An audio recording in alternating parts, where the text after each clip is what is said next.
ரம்ஜானுக்கென்றே பிரத்யேக கலெக்ஷன்கள் தி சென்னை சில்க்ஸ்.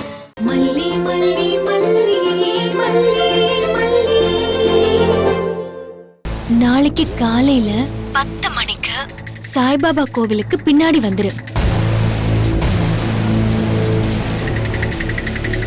ஒரு எமர்ஜென்சி, எனக்கு கால் பண்ணாத, என்னால பேச முடியாது. ஆனா கண்டிப்பா அங்க வந்துரு. நான் உனக்காக வெயிட் பண்ணுவேன். அனுப்பிட்டியா? அனுப்பிட்ட மலிமா.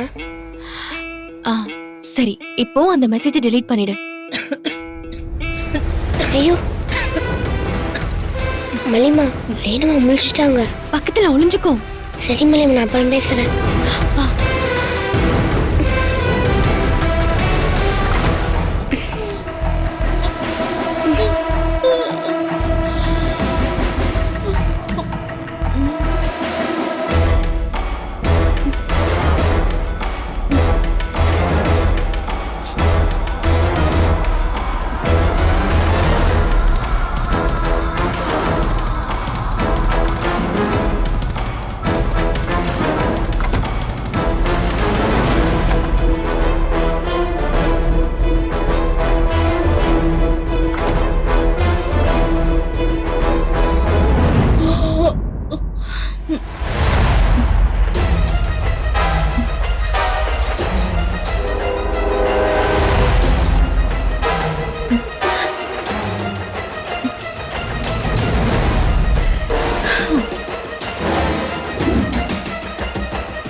ஏமா மல்லி, இந்த இடம் தான் சொல்லியிருக்கியா?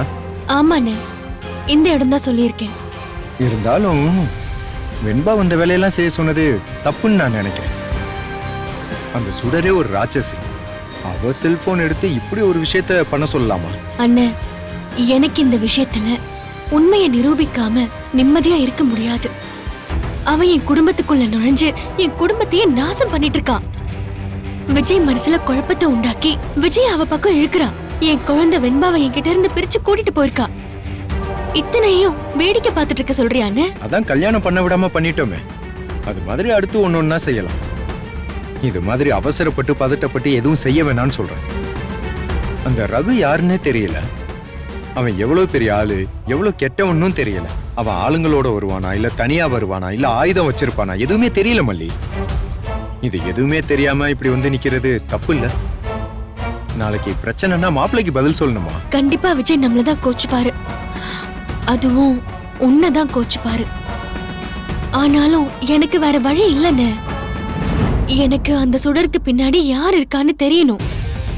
அவனை பிடிக்கணும். அது வரைக்கும் என் மனசு ஓயாது. சரி விடு மல்லி, நீ இவ்வளவு தீர்மானமா இருக்கும்போது அப்புறம் அண்ணனுக்கு என்ன வந்துச்சு? வர்றது வரட்டும், பாத்துக்கலாம். போலீஸ்க்கு ஏதாச்சும் சொல்லி வைப்பமான்னு? அவன் வருவானா என்னன்னே தெரியலேமா. அப்புறம் எப்படி போலீஸ்ட சொல்ல முடியும்? வரட்டும், பாத்துக்கலாம். என்ன ஒண்ணு, அண்ணன் முன்னாடி மாதிரி நல்லா இருந்தேன்னு வையன், எத்தனை பேர் வந்தாலும் முட்டி தூக்கிடுவேன். நீ கவலைப்படாத. அவன் ஒருத்தனா வந்தானா இங்க இருந்து போக மாட்டான். அதுக்கு நான் கேரண்டி.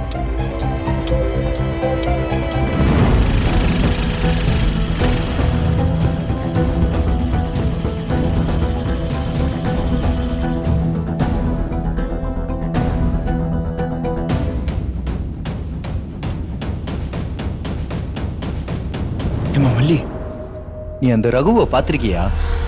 ஒரு தடவை பாத்திருக்கேன். தூரமா தான் பாத்திருக்கேன், ஆனா முகத்தை பார்த்ததில்ல. அது உங்க ஸ்கூட்டில ஒருத்தன் இருக்கான்ல, அவனா இருக்க வாய்ப்பு இருக்கா? அவன் மாதிரி தான் தெரியுது. இப்ப என்ன செய்யலாம்? அவன் என்ன செய்யறான்னு பாப்போன்னு. இந்த இடத்துக்கு எதுக்கு சுடர் வர சொன்னா? சுடர் இங்க வந்த மாதிரியும் தெரியலையே.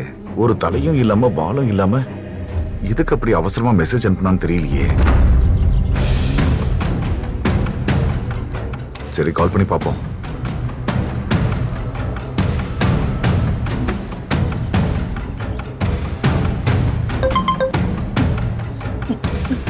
என்ன ரகு என்ன? என்ன என்ன ரகுன்னு கேக்குற? என்ன வலசரவாக்கம் சாய்பாபா கோயிலுக்கு பின்னாடி வர சொன்னல? நான் அங்கதான் வந்து நிக்கிறேன். நீ காணுமே. வாட்?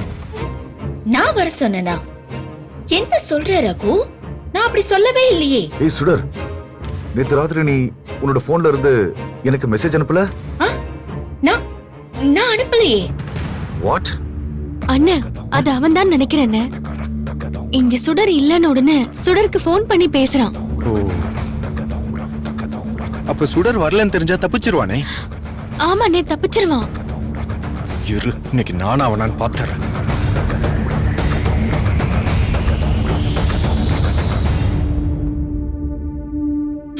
உன் மொபைல்ல இருந்து மெசேஜ் வந்துச்சு.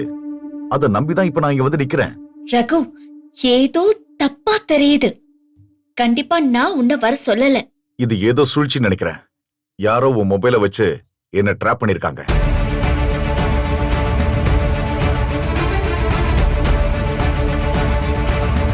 நான் இங்க இருந்து கிளம்புறேன். நான் உன்கிட்ட அப்புறமா பேசுறேன். ரகு, சரி, நான் வச்சிடுறேன். பாய். ஏய், நீதானே ரகு? சொல்லு. யார் நீ? சொல்லு. ஏய், கையை விடு. ஏய், ஏய், விடுன்னு சொல்றேன்ல. நில்லு. ஏய், ரகு. ஏய், விடுடா. இறங்கு கீழே. இறங்கு. கையை விடுங்கறல. நில்லு.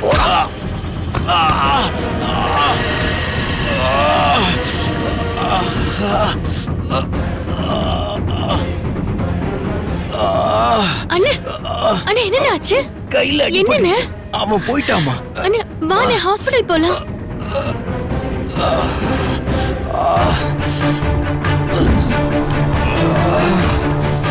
வாண்ணே.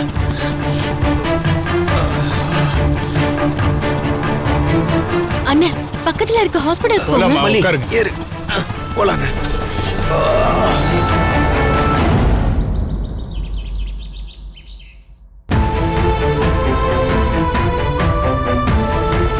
அண்ணே வலிக்குதா அண்ணே? இல்லம்மா, பரவாயில்ல. அண்ணே வலி இருந்தா சொல்லிடுண்ணே. டாக்டர் உடனே சொல்ல சொல்லிருக்காரு. எக்ஸ்ரே எடுக்கணும்னு சொன்னாருண்ணே. அதெல்லாம் ஒண்ணும் இல்ல மல்லி, விடு. யோ, என்னையா நீ? அவ்ளோ பக்கத்துல அந்த திருட்டு பையன் வந்திருக்கான். அவனை அடிச்சு கைய காலை உடைச்சு போடாம நீ அடிபட்டு வந்து உட்கார்ந்திருக்க. ஏனாக்கு எனக்கு மட்டும் அவனை கையும் களவுமா பிடிக்கணும்னு ஆசை இல்லையா என்ன? நானும் அவனை பிடிக்க முயற்சி தான் பண்ணேன். அந்த ராஸ்கல் என்ன கீழே பிடிச்சு தள்ளி விட்டு அவன் தப்பிச்சு போயிட்டான். நான் என்ன பண்ண முடியும்? மல்லி, நீ இவரை கூட்டிட்டு போனதுக்கு பதிலா என்ன கூட்டிட்டு போயிருக்கணும். அப்படியே அவன் குறவலைய கடிச்சு தூக்கிட்டு வந்திருப்ப. அண்ணனும் அவனை பிடிக்க ரொம்ப முயற்சி பண்ணாரு அண்ணி. ஆனா அவன் தப்பிச்சிட்டான். என்ன முயற்சி பண்ணீங்களோ? 2 பேரும் சேர்ந்து இருந்து அவனை விட்டுட்டு வந்துட்டீங்க. இனி அவன் சுதாரிச்சிட மாட்டானா? சின்ன பொண்ணு வெண்பா எவ்வளவு ரிஸ்க் எடுத்து உங்களுக்கு ஹெல்ப் பண்ணிருக்கா. இப்படியா விட்டு வருவீங்க? வாங்க சார். வாங்க சார். மல்லி, என்னாச்சு? உங்களுக்கு ஒன்றும் அடி இல்லையே? ஆ, எனக்கு ஒண்ணும் இல்ல சார். அண்ணனுக்கு தான் கையில அடிபட்டுருச்சு. என்னாச்சு சார்? உங்களுக்கு எதுவும் பெரிய அடியா? இல்ல சார்.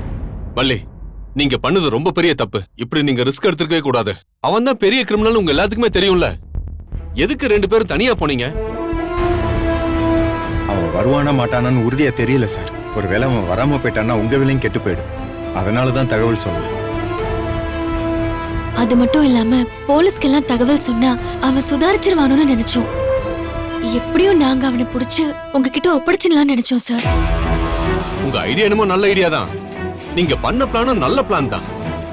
என்ன, எங்ககிட்ட ஒரு வார்த்தை சொல்லியிருந்தீங்கன்னா அவனை இந்நேரம் எங்க கஸ்டடி கொண்டு வந்திருப்போம். உங்க பிரச்சனை மொத்தத்தையும் ஒரே நாள்ல சால்வ் பண்ணிருக்கலாம். இப்ப புரியுது சார். ஆனா அப்ப புரியல. கொஞ்சம் உணர்ச்சி வசப்பட்டுட்டோம். எங்களை மன்னிச்சிடுங்க சார். இதுக்கு எதுக்கு மன்னிப்பெல்லாம் கேட்டுக்கிட்டு மல்லி? நான் உங்களுக்கு எதுவும் ஆயிடக்கூடாதுன்னு தான் பயந்தேன். அப்புறம் விஜய்க்கு யாரு பதில் சொல்றது? சார், அவனை வேற ஏதாவது பண்ணி பிடிக்க முடியுமா சார்? மல்லி, அவன் நம்பர் உங்ககிட்ட இருக்குல்ல, அது கொஞ்சம் சொல்லுங்களேன்.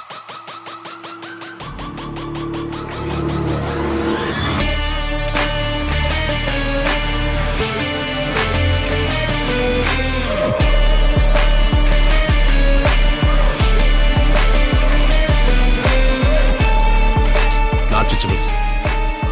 பாத்தீங்களா, போன் நாட் ரீச்சபிள்னு வருது. அவன்லாம் பெரிய கேடி. நேரம் நம்பரையே மாத்திருப்பான். இப்ப என்ன சார் பண்றது?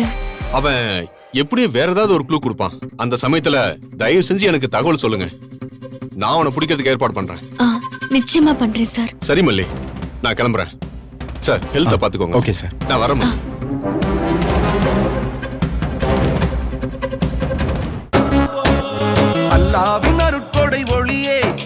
ரம்ஜான் பண்டிகை கொண்டாட்டமே புத்தாடை பரிசு வாழ்த்துக்கள் சொல்வோம் ஈகை திருநாளிலே சிறியவர் பெரியவர் ஷாப்பிங் எல்லாம் சந்தோஷம் சந்தோஷமே ரம்ஜான் பண்டிகை கொண்டாடுவோம் சென்னை சில்க்ஸ் உடையோடு ரம்ஜானுக்கென்றே பிரத்யேக கலெக்ஷன்கள் ஆசியாவின் மிகப்பெரிய ஜவுளி சாம்ராஜ்யம் தி சென்னை சில்க்ஸ்.